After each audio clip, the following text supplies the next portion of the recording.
ہماری نظروں سے یقیناً یہ الفاظ تو ضرور گزرے ہوں گے کہ قیامت کے روز سب سے پہلے جس چیز کا حساب لیا جائے گا وہ نماز ہے۔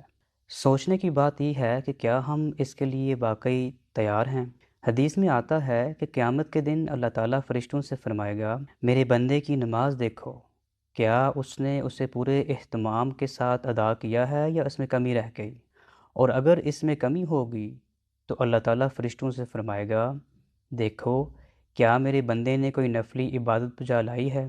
اگر اس نے نوافل ادا کیے ہوں گے تو فرمایا جائے گا کہ انہی نوافل سے اس کی فرض نماز کی کمی کو پورا کر دو۔